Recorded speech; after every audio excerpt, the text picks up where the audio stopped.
نبی کی غلامی کا پٹا اپنے گلے میں ڈال کے دیکھو، نبی سے عشق کر کے دیکھو۔ آج ہم نے دنیا دار سے عشق کیا، کوئی لیلا سے عشق کرتا ہے، کوئی بیوی سے کرتا ہے۔ میں یہ نہیں کہہ رہا بیوی سے پیار مت کرو، خوب محبت کرو بیوی سے، ماں باپ سے خوب پیار کرو، بھائی بہن سے خوب پیار کرو، مگر میرے نبی کو مت چھوڑو، نبی کو سب سے زیادہ پیار کرو، ماں سے زیادہ، بیوی سے زیادہ، بہن سے زیادہ، باپ سے زیادہ، سب سے زیادہ اپنے نبی سے محبت کرو۔ جو نبی کا غلام ہو جاتا ہے پھر اس کا مرتبہ دیکھو کیا بنتا ہے۔ کیا نام بتایا میں نے؟ بھولے تو نہ ہو بھی؟ کیا نام ہے؟ بھول گئے، صبح تک کیا رکھو یار۔ کیا نام ہے؟ حضرت عبداللہ اسود۔ کیا نام ہے؟ دھیان رکھنا، عبداللہ اسود۔ کتنے گورے تھے یہ؟ دھیان ہے ماشاءاللہ، دھیان ہے درس لائی کو۔ کالے تھے، اتنے کالے تھے کہ ماں کے علاوہ کوئی دیکھنا انہیں پسند نہیں کرتا تھا، گوارا نہیں کرتا تھا۔ ایک مرتبہ مصطفیٰ کریم کی بارگاہ میں حاضر ہوئے۔ جب مصطفیٰ کی بارگاہ میں حاضر ہوئے تو نبی پیار کی باتیں کرنے لگے، پیار میں، محبت میں۔ حضور نے کہا یار عبداللہ شادی کیوں نہیں کر لیتا؟ کیا کہا؟ شادی کیوں نہیں کر لیتا؟ جب اتنا سنا تو حضرت اسود جو تھے وہ رونے لگے۔ عبداللہ اسود رونے لگے، ان کے ذہن میں، دماغ میں یہ سوال پیدا ہو گیا شاید حضور میری مذاق بنا رہے ہیں۔ کہا حضور میں اتنا کالا کلوٹا مجھ سے کون نکاح کر لے گا؟ میں اتنا کالا کلوٹا مجھ سے کون شادی کر لے گا؟ خود کی بیٹی میرے نکاح میں آ سکتی ہے، لوگ میرا چہرہ دیکھنا گوارا نہیں کرتے، مجھ سے نکاح کون کر سکتا ہے؟ رونے لگے زارو قطار۔ جب زارو قطار صحابی روئے تو حضور کی تو وہ بارگاہ ہے کہ اگر غیر بھی حضور کی بارگاہ میں پہنچ جاتا ہے تو خالی ہاتھ لوٹ کے نہیں آتا ہے، وہ تو اپنا ہے۔ اگر غیر بھی یہودی پہنچ گیا لیکن خالی ہاتھ اسے بھی نہ آنے دیا، کافر پہنچ گیا وہ بھی خالی ہاتھ لوٹ کے نہ آیا۔ یہ تو ایک صحابی کی بات ہے۔ اسود چاہتا کیا ہے؟ حضور میں یہی چاہتا ہوں کہ میں اتنا کالا کلوٹا مجھ سے کون نکاح کر سکتا ہے؟ کون ایسی لڑکی ہے، کون ایسی بیٹی ہے جو میرے نکاح میں آ سکتی ہے؟ میں اتنا کالا کلوٹا۔ اسود چاہتا کیا؟ نکاح کرے گا؟ عرض کی حضور اگر ہو جائے تو اس سے اچھی کیا بات ہے؟ اگر ہو جائے تو اس سے اچھی کیا بات ہے؟ کہا ٹھیک ہے، جا شہر مدینہ چلا جا، جو سب سے زیادہ مالدار گھر ہو، جس کے گھر میں سب سے زیادہ خوبصورت بیٹی ہو، اس کے دروازے پہ جا اور نکاح کا پیغام لے کے جا اور کہنا کہ مصطفیٰ نے بھیجا ہے، کہنا مصطفیٰ نے بھیجا ہے۔ حضرات اسود کا دل کی دنیا بدل گئی، جگہ مل گئی۔ حضور نے اتنی بڑی بات کہہ دی، سب سے مالدار اور جس کے گھر میں سب سے خوبصورت بیٹی۔ اب اسود چلے وہاں سے، چلنے کے بعد ایک بہت بڑا رئیس تھا، دروازہ کھٹکھٹایا، لیکن گھر میں ایک بیٹی تھی اور ایک باپ تھا، تیسرا کوئی نہیں تھا۔ لیکن عرب کا معاملہ یہ تھا کہ عرب کی گرمی آج بھی وہاں مشہور ہے۔ اس سال جو حاجی لوگ حج کرنے گئے تھے کافی لوگوں کا وہاں گرمی کی وجہ سے انتقال ہوا ہے، آپ کو پتا ہوگا شاید، کافی لوگوں کا گرمی کی وجہ سے انتقال ہوا ہے، تقریباً 150 یا 200 لوگ انتقال فرما چکے ہیں اسی گرمی کی وجہ سے۔ عرب کے اندر بہت زیادہ گرمی پڑتی ہے، پہلے سے ہی بہت گرمی پڑتی تھی۔ تو پہلے کا معاملہ یہ تھا کہ لوگ رات میں اپنا کام کیا کرتے تھے، دن میں آرام کرا کرتے تھے، پورا دن آرام کیا، رات میں اپنے کاموں کو کرتے تھے۔ دن میں گھر سے باہر کوئی نہیں نکلتا تھا، جب نکلتا تھا جب کوئی حادثہ ہوتا تھا یا کوئی بری خبر ملتی تھی، سب لوگ باقی دن میں اپنے گھر میں آرام کر رہے تھے۔ اب مصطفیٰ کریم کی بارگاہ سے یہ اسود چلے اور ایک مالدار رئیس کا دروازہ کھٹکھٹایا۔ اس کے گھر میں ایک بزرگ تھے اور ایک خوبصورت حسین و جمیل بیٹی تھی۔ جب دروازہ کھٹکھٹایا اندر سے آواز آئی، آنے والے کون؟ کہا میں اسود ہوں، میں اسود ہوں۔ اب یہ دونوں باپ اور بیٹی جو اندر ہیں یہ سمجھ گئے کہ شاید کوئی حادثہ ہو گیا ہے، کوئی حادثہ ہو گیا ہے یا کوئی بری خبر ہے، کیونکہ دھوپ تیز پڑ رہی ہے، گرمی کا ایام ہے، کوئی اپنے گھر سے نہیں نکل پا رہا ہے، مگر یہ ہمارے دروازے پہ اسود جو آیا ہے شاید کوئی حادثہ ہو گیا ہے یا کوئی بری خبر لے کے آیا ہے، اللہ رحم فرمائے۔ اب حضرات محترم، یہ جو نو انسان ہے، اس گھر کا جو مالک ہے، دروازے کی طرف قدم بڑھاتا ہے، دروازے کی طرف روانہ ہوتا ہے دروازہ کھولنے کے لیے۔ اب اس کی جو خوبصورت بیٹی ہے باپ کے پیچھے پیچھے دروازے کی جانب چلنے لگتی ہے، دروازے کی طرف روانہ ہو جاتی ہے، دروازہ کھولا جاتا ہے، دروازے کو کھولا گیا، سامنے کیا دیکھا دیکھا کہ ایک کالا کلوٹا غلام ایک نبی کا صحابی حضرت اسود کھڑے ہوئے ہیں. اس انسان نے پوچھا, اس اللہ کے بندے نے پوچھا, اس نیک انسان نے پوچھا, اس بزرگ نے پوچھا, اے اسود کیوں آئے ہو؟ اے اسود کوئی حادثہ ہو گیا یا کوئی بری خبر لے کے آئے ہو؟ اسود وجہ کیا ہے؟ دوپہری میں آنے کا سبب کیا ہے؟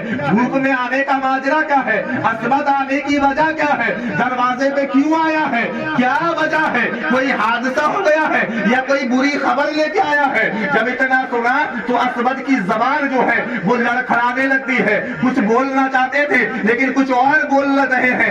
اسود کی زبان لڑکھڑا جاتی ہے اور لڑکھڑاتی زبان میں کیا بولے؟ لڑکھڑاتی زبان میں یہ جملہ بولتے ہیں, اے اللہ کے بندے, اے اللہ کے بندے, کوئی بری خبر نہیں ہے, نہ کوئی حادثہ ہوا ہے, بلکہ مصطفیٰ نے نکاح کا پیغام تمہاری بیٹی کے لیے بھیجا ہے. کیا کہا؟ نکاح کا پیغام تمہاری بیٹی کے لیے بھیجا ہے. جب اتنا سنا تو یہ جو اللہ کا بندہ تھا, یہ جو بزرگ تھے, یہ کچھ الٹا سمجھ بیٹھے. یہ سمجھے شاید حضور نے اپنے نکاح کے لیے میری بیٹی کو چنا ہے. بات سمجھ میں آئی؟ کہنا تو اپنا چاہ رہے تھے لیکن اپنی بات نہ بتا کے اسود یہ وہ بار بار جملے وہ کہنے لگے کہ مجھے مصطفیٰ نے نکاح کا پیغام لے کے بھیجا ہے, مصطفیٰ نے نکاح کا پیغام لے کے بھیجا ہے. اب یہ جو اللہ کا بندہ تھا, یہ جو بزرگ تھے, یہ سمجھے شاید حضور نے اپنے نکاح کے لیے میری بیٹی کو چنا ہے. خوش ہو گئے, دل کی دنیا بدل گئی, چہرے میں مسکراہٹ آ گئی. کہا میں اتنا بڑا قسمت والا کہ حضور نے میری بیٹی کو اپنے نکاح کے لیے چنا ہے. میں اتنا بڑا نصیب والا, میری بیٹی بڑی مقدر والی ہے کہ مصطفیٰ کے نکاح میں جا رہی ہے. جب خوشی کا عالم یہ رہا, خوشی کا ٹھکانہ نہ رہا, تو اسود سے ہی کہنے لگے کہ میں کتنا مقدر والا ہوں, کتنے نصیب والا ہوں کہ مصطفیٰ نے میری بیٹی کو اپنے نکاح کے لیے چنا ہے. جب اتنا سنا تو اسود کو کہنا پڑا کہ اللہ کے بندے, مصطفیٰ نے نکاح کا پیغام اپنے لیے نہیں بھیجا بلکہ میرے نکاح کا پیغام تمہاری بیٹی کے لیے بھیجا ہے. میرے نکاح کا پیغام تمہاری بیٹی کے لیے بھیجا ہے. جب اتنا سنا تو چہرے پہ جو خوشحالی تھی, جو چہرے پہ خوشی کے ماحول الگ نظر آ رہا تھا, اب وہ تبدیل ہو گیا, اداس ہو گئے, چہرہ مرجھا گیا. کہا یہ کالا کلوٹا گلاب اور میری بیٹی اتنی خوبصورت, یہ کالا کلوٹا اور میری بیٹی کہاں حسین و جمیل, میری بیٹی کہاں نوجوان. مصطفیٰ نے اس غلام کے لیے اپنی میری بیٹی کا رشتہ بھیجا ہے. حضرات کچھ بولنا چاہ رہے تھے لیکن چہرے پہ بڑا ہی اداس چہرہ نظر آیا. چہرہ اداس ہو گیا, زبان ایک دم بند ہو جاتی, منہ ایک دم بند ہو جاتا ہے.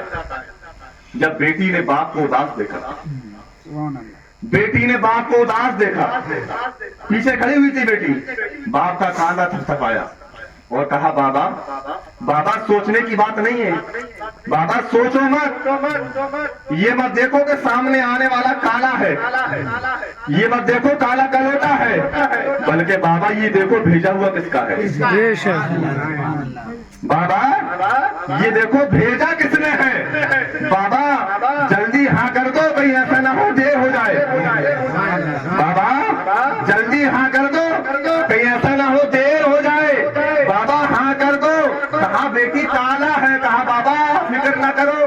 بیٹی جو تھی وہ مالدار تو تھی لیکن ساتھ ساتھ دیندار بھی تھی, مالدار کے ساتھ دیندار بھی تھی.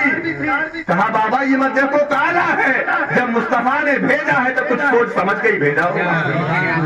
مجھے اس کی نکاح میں چنا ہے تو کچھ سوچ سمجھ کے ہی چنا ہوگا. یہ واقعی کالا ہے مگر مصطفیٰ کا غلام ہے, یہ مصطفیٰ کا عاشق ہے, دیوانہ ہے. حضرات بیٹی کے کہنے کے مطابق باپ کو ہاں کرنی پڑی. باپ نے ہاں کر لی, کہا ٹھیک ہے ہمیں منظور ہے. جب اتنا سنا کہ منظور ہے تو اسود کی خوشی کا ٹھکانہ کیا ہوگا. کہاں لوگ دیکھنا گوارا نہیں کرتے تھے, اب وہاں رشتہ ہو گیا خوبصورت لڑکی سے. خوشی کا عالم, خوشی خوشی جھومتے ہوئے پہنچے مصطفیٰ کی بارگاہ میں. پوچھا نبی نے اسود کیا ہوا؟ کہا حضور رشتہ پکا ہو گیا. حضور رشتہ پکا. یہ صحابی تھے, غلام تھے. حضور نے کچھ پیسے دیے, کہا جاؤ نکاح کی تیاری کرو, جاؤ سامان خریدو نکاح کا. اب یہ بازار میں پہنچے, نکاح کا سامان خریدنے لگے. تیاری کرنے لگے. جو نکاح کا جوڑا وغیرہ خریدا جاتا ہے جو تیاریاں ہوتی ہیں تیاریاں کرنے لگے. اب جب نکاح کا سامان خرید رہے تھے تو سامان خریدتے خریدتے ایک منادی ایک پکارنے والا آیا کہ دشمنوں نے دین کے اوپر حملہ کر دیا ہے, مجاہدوں کی ضرورت ہے, دین کی خاطر لڑنے کی ضرورت ہے, نوجوانوں کی ضرورت ہے. تو اسود جو تھے جو سامان خریدا تھا نکاح کا سامان واپس کر دیا اور جنگ میں جانے کے لیے ایک تلوار خرید لی اور ایک ڈھال خریدی, ایک ڈھال اور ایک تلوار خریدی, اور خریدنے کے بعد وہ سامان واپس کر دیا اور مصطفیٰ کی بارگاہ میں نہ پہنچے بلکہ دشمنوں نے کافروں سے لڑنے کے لیے جنگ میں پہنچ گئے. جنگ میں پہنچ گئے, جذبہ دیکھو. نکاح کا سامان واپس کر دیا اور ایک دین کے دشمنوں سے لڑنے کے لیے تلوار اور ڈھال خریدی اور جنگ میں پہنچ گئے. جب جنگ میں پہنچے نہ جانے کتنے لوگوں کی لاشیں گرائیں اور انہیں جہنم میں پہنچایا. تلوار دونوں طرف سے چلی, لڑائی دونوں طرف سے ہوئی, جنگ دونوں طرف سے ہوئی, دین کے دشمن بھی مارے گئے اور کچھ نبی کے صحابہ بھی شہید ہوئے. جب شہیدوں کی لاشوں کو اٹھایا گیا, اکٹھا کیا گیا, مصطفیٰ کریم خود لاشوں کو اٹھانے پہنچے تو کیا دیکھا, ان شہیدوں کی لاشوں میں ایک لاشا حضرت اسود کا بھی پڑا ہوا, ایک لاش, ایک جنازہ اسود کا بھی موجود تھا. اب مصطفیٰ کریم اسی لاشے کے قریب آئے اور اسود کو اٹھایا. اٹھانے کے بعد اپنے تمام صحابہ سے کہا, دیکھو میرے صحابہ, اس کا آج نکاح ہونے والا تھا, شادی ہونے والی بھی بڑا خوش تھا, مگر اس نے مجھے بتایا نہیں, بغیر بتائے جنگ میں آ گیا اور شہید ہو گیا. بڑا خوش تھا یہ شادی سے لیکن نکاح نہیں ہو پایا. حضرات المختصر یہ کہ اسود کی لاش کو اٹھا کر نلایا, کفن پہنایا اور قبرستانوں کی جانب دفن کرنے کے لیے قبر انور میں لے جانے لگے. تو لوگوں نے کیا دیکھا, جب جنازہ چلنے لگا تو حضور پنجوں کے بل چل رہے تھے, پورا پیر زمین پہ نہیں آ رہا تھا, پنجوں کے بل چل رہے تھے. صحابہ نے پوچھا, یا رسول اللہ آپ پنجوں کے بل کیوں چل رہے ہیں؟ تو نبی نے ارشاد فرمایا, میرے پیارے صحابہ, اسود کے جنازے میں اللہ نے آسمان سے اتنے فرشتوں کو بھیج دیا, قدم رکھنے کی جگہ نہیں, قدم رکھنے کی جگہ نہیں ہے. اب جب نماز جنازہ ہوئی, دفن کر دیا, دفن کرنے کے بعد مصطفیٰ کریم قبر انور کے پاس بیٹھے ہوئے ہیں. پہلے تو آپ روئے, آپ کی آنکھوں سے آنسو نکلے, اس کے بعد آپ مسکرانے لگے, آپ ہنسنے لگے. اب صحابہ سے رکا نہ گیا, صحابہ نے پھر پوچھا, یا رسول اللہ آپ رو رہے تھے, سمجھ میں آ رہا تھا کہ اسود سے آپ کو پیار تھا, پیار کی وجہ سے آپ رو رہے تھے, مگر اے آقا قبر کے پاس بیٹھ کے ہنستا کون ہے, مسکراتا کون ہے, آپ مسکرا رہے ہیں, وجہ کیا ہے؟ ہم غلاموں کو بھی بتائیے, ہم کو بھی بتائیے. تو نبی نے ارشاد فرمایا, اے میرے پیارے صحابہ, جو نگاہ مصطفیٰ دیکھ رہی ہے وہ تم نہیں دیکھ سکتے ہو, جو نگاہ مصطفیٰ دیکھ رہی ہے وہ تم نہیں دیکھ سکتے ہو. اے لوگوں, یہ جو اسود ہے نکاح ہونے والا تھا, شادی ہونے والی تھی دنیا میں لیکن نہیں ہوئی. اب یہ جو اسود ہے ہم نے اسے دفن کیا ہے, یہ جنت میں پہنچ چکا ہے. سبحان اللہ, جنت میں پہنچ چکا ہے. اور جنت کی حوریں آپس میں جھگڑا کر رہی ہیں, آپس میں لڑ رہی ہیں. کیوں؟ کہ اسود کی دلہن میں بنوں گی, اسود کی دلہن میں بنوں گی. سبحان اللہ, مقام دیکھو, مرتبہ دیکھو. نبی کے عشق میں فنا ہو گئے, نبی کے عشق میں گردن کٹا دی, نبی کے عشق میں دنیا سے رخصت ہو گئے. اب مرتبہ یہ ہو گیا کہ جنت میں حوریں لڑ رہی ہیں کہ اسود کی دلہن میں بنوں گی, اسود کی دلہن میں بنوں گی. تو حضرات, جو نبی کا غلام ہو جاتا ہے وقت کا وہ امام ہو جاتا ہے. یہی وجہ ہے کہ پوری دنیا یاد کرتی نظر آتی ہے. آج ہم کیا, پوری دنیا میں حضرت اسود کا چرچا ہوتا ہے, پوری دنیا میں حضرت اسود کا ذکر ہوتا ہے. کیوں ہوتا ہے؟ کیونکہ انہوں نے اپنی زندگی نبی کے نام پہ قربان کر دی. نبی سے عشق تھا, نبی سے پیار تھا, تو ہمیں بھی ضروری ہے کہ اپنے نبی سے عشق کریں, نبی سے بے انتہا محبت کریں. جس طرح سے صحابہ نے پیار کیا ہے, جس طرح سے اللہ کے ولیوں نے نبی سے محبت کری ہے. اعلیٰ حضرت کو دیکھو, جب بھی قلم اٹھایا ہے نبی کی محبت میں اٹھایا ہے. جب بھی قلم آپ کا اٹھا ہے, تمام اللہ کے ولیوں کو دیکھ لیجئے, جب بھی کچھ زبان کھولی ہے, بولا ہے, یا تو اللہ کی حمد و ثنا بولی ہے یا مصطفیٰ کی نعت بولی.